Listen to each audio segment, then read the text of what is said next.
Salut, c'est Audrey du blog Maman épanouie, la chaîne des jeunes mamans débordées qui veulent entreprendre sans sacrifier leur vie de famille. Dans la capsule d'aujourd'hui, j'aborde les 6 choses qu'une mompreneur débordée doit faire avant la rentrée pour mieux s'organiser. Bien décidé à mieux t'organiser avant la prochaine rentrée? Pas toujours évident d'être bien organisé lorsque l'on est à la fois maman et chef d'entreprise. Alors pour te faciliter la vie, voici 6 projets astucieux que tu pourras réaliser pendant les vacances d'été et être d'attaque dès la rentrée des classes. Pourquoi 6 dirais-tu?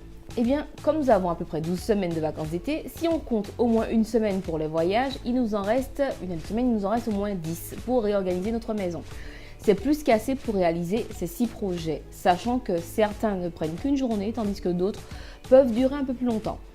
Après, il nous restera encore une marge pour les imprévus et les éventuelles complications. Premièrement, créer un centre de commande familiale. Pour beaucoup de femmes actives, le centre de commande familiale est loin d'être superflu. Derrière cette appellation quelque peu pompeuse se cachent des astuces simples pour mieux gérer la vie au quotidien dans la maison. Ça peut aller d'une liste de courses à faire à l'emploi du temps de tous les membres de la famille, en passant par le rangement des clés et le planning des menus. Deuxièmement, réorganiser le réfrigérateur. Marre de retourner ton frigo tout le temps pour mettre la main sur le pot de confiture? Eh bien, l'été semble être la période idéale pour revoir le rangement du frigo et adopter de bonnes habitudes. Pendant les vacances, en effet, avoir des goûters sains prêts pour les enfants les empêchera de grignoter n'importe quoi. Si tu ne gardes que des aliments sains dans ton frigo, toute la famille en profitera. De plus, adopter un système de rangement efficace dans le réfrigérateur te facilitera beaucoup la vie lorsque les enfants vont à l'école. Tu verras. Troisièmement, mettre le cellier dans l'ordre. Tout comme le réfrigérateur, un cellier bien organisé te fera gagner du temps inestimable pendant les heures de rush.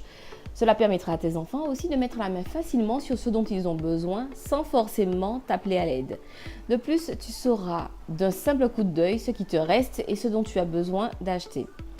Et mettre de l'ordre dans sa maison, c'est aussi mettre de l'ordre dans sa vie. Pour cela, alors je t'invite, si ce n'est pas déjà fait, à récupérer ma formation et mon guide audio. En 4, des placards de cuisine bien organisés. Une des meilleures choses à faire pour ne pas passer des heures et des heures dans la cuisine lorsqu'on a une mompreneur débordée, eh bien, c'est de bien ranger les placards de la cuisine. Il n'y a rien de plus énervant, en effet, que de tout retourner pour trouver ce dont on a besoin. Rien que le fait de tout mettre sans dessus-dessous cause une véritable frustration.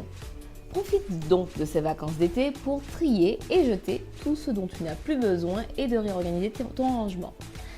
En 5, mettre de l'ordre dans son dressing. La saison estivale est l'idéal pour faire le tri dans tes vêtements. Tu pourras ranger dans un coin les vêtements d'hiver et dans un autre ceux d'été. Tu auras peut-être besoin d'adopter un nouveau système d'organisation et si tu en as l'occasion, essaie de lire le livre de Marie Kondo intitulé La magie du rangement.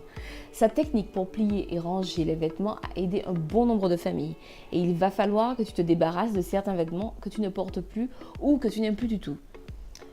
De cette manière, eh bien, tu auras une petite garde-robe peut-être, mais au moins elle sera fonctionnelle et elle va correspondre à ta personnalité et à ton mode de vie.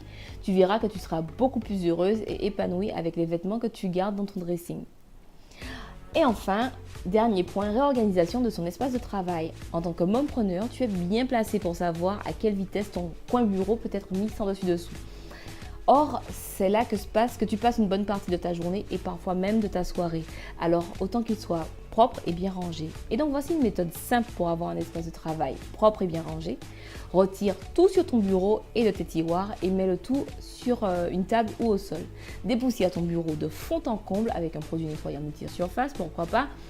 Fais le tri entre ce qu'il y a à jeter, ce qu'il faut garder, ce qu'il faut déplacer. Par exemple, si tu dois jeter le matériel cassé, les papiers inutiles, les ordures. Déplace les objets qui ont leur place ailleurs, ne garde que les essentiels pour ton travail. Fais attention à l'organisation de ton bureau. Le centre de celui-ci est réservé à ton ordinateur. Les articles que tu utilises tous les jours doivent être facilement accessibles et donc à portée de main.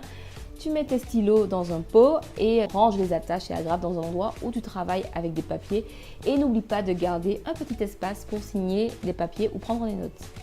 range les articles que tu n'utilises pas du tout dans un coin et pour finir, planifie les jours de rangement. J'espère que cette capsule t'apportera l'aide nécessaire dont tu as besoin. N'hésite pas à laisser un commentaire juste en dessous, là, juste là, pour partager tes idées de rangement. Et moi, je te dis à très vite dans une prochaine capsule. Bye bye!